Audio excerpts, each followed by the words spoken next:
What's good, everyone? OJ here. Welcome back to another video. Today we're talking about the most important aspects or things for the Nintendo Switch in 2021. Now in 2020, Nintendo had a huge year when it comes to sales and also software sales. So the system and software sold extremely well, but they can't just rest on their laurels just yet. We have to see them keep up the momentum. So we're going to be going over some things that's going to be huge for Nintendo in 2021. So let's first start off with the specialized third-party game momentum from the marketing aspect. Nintendo has to make sure that people know that the Switch is more than just Mario and Zelda, which people like to say all the time. There are great third-party games coming out for the Nintendo Switch this year and coming soon. Now, the specialized games that I'm talking about, for example, are games like No More Heroes 3, Neo: The World Ends With You, Bravely Default 2, Shin Megami Tensei 5. These are the type of titles that are kind of built for the Nintendo audience, built for the Switch itself, and Nintendo has to make sure from a marketing standpoint that people understand what these games are,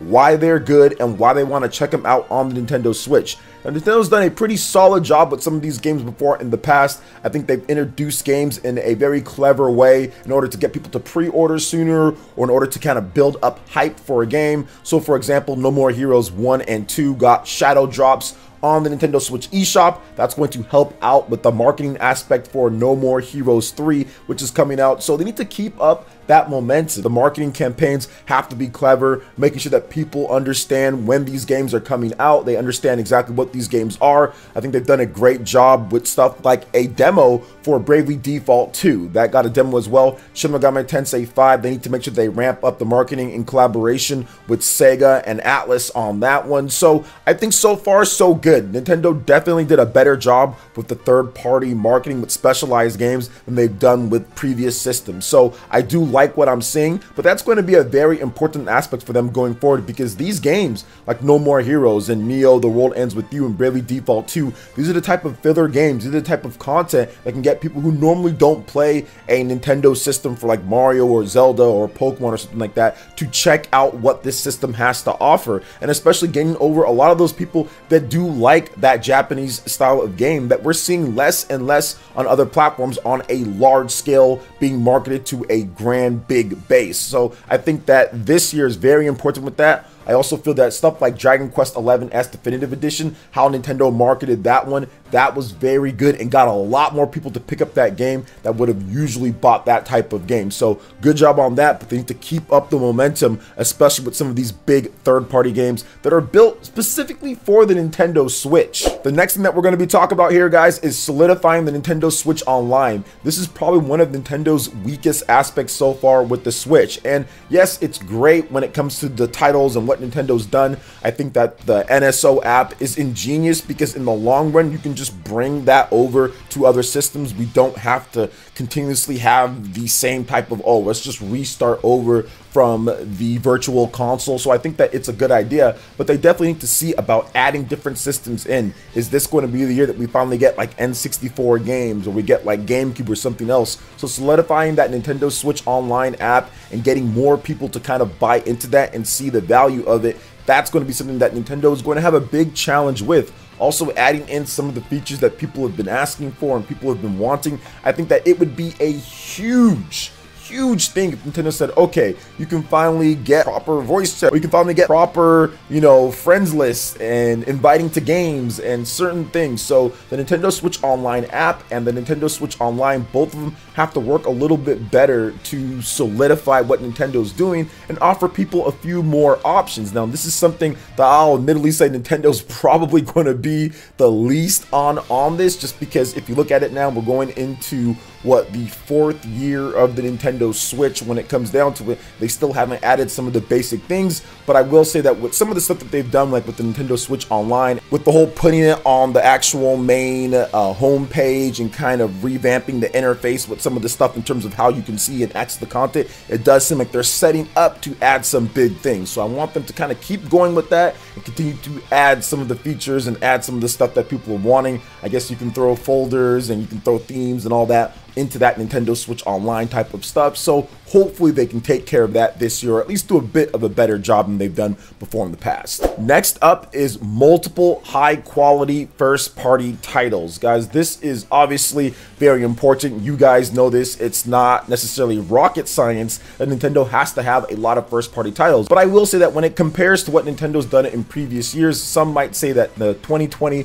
lineup was not as good. I personally feel if you're looking at it, obviously there's development cycles, and you can't get past that. You're always going to have some years that aren't quite as good as other years because games aren't made by, okay, we're just going to do this, and it's going to be ready no matter what when this time is up. Like, no, that's not how it works out. Sometimes things get delayed. Sometimes you have to wait. Sometimes you have natural pandemics. I mean, there's all sorts of stuff that can come in and throw a wrench into what you're trying to do.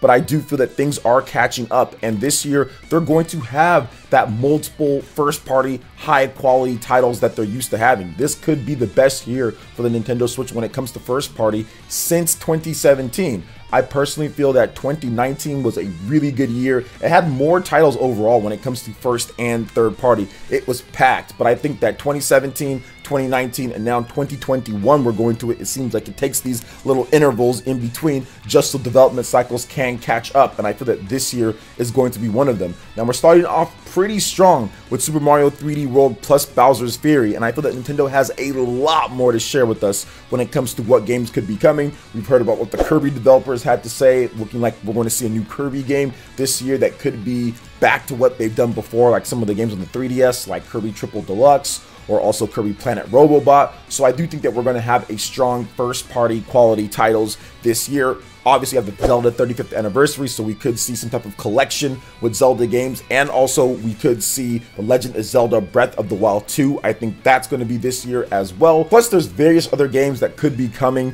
Nintendo has a lot of IP that they can be working on. We do have a video on this channel and also rumors about a new Fire Emblem game, it being a remake, and them kind of taking something and bringing it up with a new coat of paint like they did with Fire Emblem Echoes Shadows of Valentia, but of course this time on the Nintendo Switch, so it's going to look quite a bit better than what we saw before. So I'm excited about this, and I think that Nintendo knows that they have to really get it done, especially with the competition when it comes to Microsoft and Sony going to be releasing a lot of good games as well this year. So I do feel that Nintendo has caught up a bit on the development cycles. I think that they've kind of quelled the coronavirus pandemic type of thing in terms of working from home and stuff going on there, and I feel that they're going to come out firing on all cylinders this year when it comes to presentations for these games, and also when it comes to the release lineup. Last but definitely not least, reinvigorating hardware sales and continuing that momentum. The Nintendo Switch, which we've known for a while now, if you go back and hear what Nintendo said,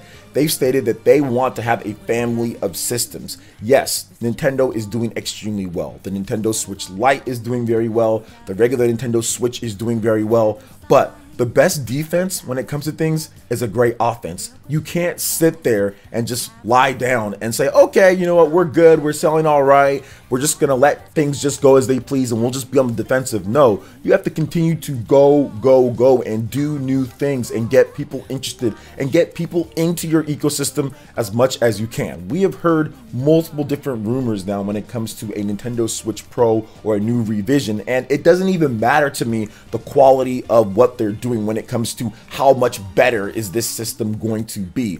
All I want to see is a revision that does help out with things like a new Nintendo 3DS, like a Game Boy Color, like a DSi. Very similar to what Nintendo's done before, which helped keep up the momentum. In every single case when Nintendo's released a stronger system, that system has been doing well. That system had been selling extremely well. So they never just sat down and said, okay, well, yeah, we're good. You know, the Nintendo 3DS is doing well. We don't need to do anything else. No, they came out and said, okay, yeah, we can add an extra little nub on there in order to give better control. Yeah, we can add better 3D. So people have been having problems with the 3D and not being able to see it because if they move their system, let's go ahead and add that super stabilizer in there. They came out and said we can still make this system better despite the Nintendo 3DS doing very well. Same goes for Game Boy Advance. That was selling extremely well. And they said, hey, we can make this better. We can add a backlight in here. We can do things to keep going when it comes down to it. So I don't see why people think that Nintendo's going to let off the gas here when they never let off the gas when it comes to the other modular systems that had great success beforehand. So I think that keeping those invigorated hardware sales and them having a revision is one of the most important things, if not the most important thing that Nintendo can do in 2021 to just keep the momentum going and keep everything rolling